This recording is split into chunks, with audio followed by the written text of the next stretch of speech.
Hi there, and today we're going to learn about how to restore your Shopify store. So here I am in my Shopify dashboard, and let's go right here to online store. So if you are changing the look of your Shopify store, so maybe you are trying out different themes and you want to restore the original version of your Shopify store. So what you can do is that if you are using a different theme, you can just go ahead and use your previous theme again. So for example, right here I have the ritual theme right here in Shopify. So this is just a theme that I tried out so I can see what it looks like on my Shopify store.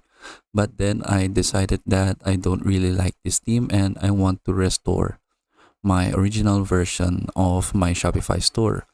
So what I can do, since I have the Dawn theme right here, so the previous theme that I was using is the Dawn theme.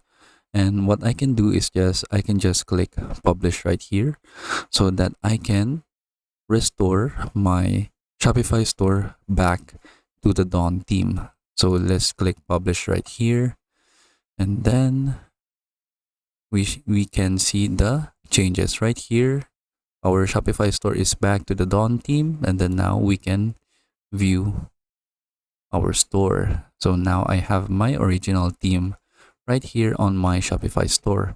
And another way to restore your Shopify store is by making duplicates of your theme. So for example, I have the Dawn theme right here.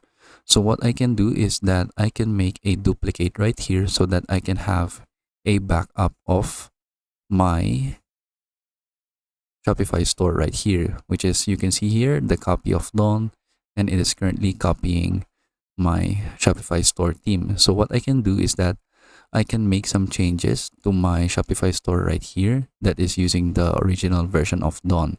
So if I decided later on that I don't want the changes that I did to my Shopify store, so what I can just do is that I can just go ahead and click publish again so that I can restore the original version of my Shopify store.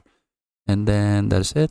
So those are some two ways that you can use to restore your Shopify store. So I hope you learn how to do it, and thank you for watching.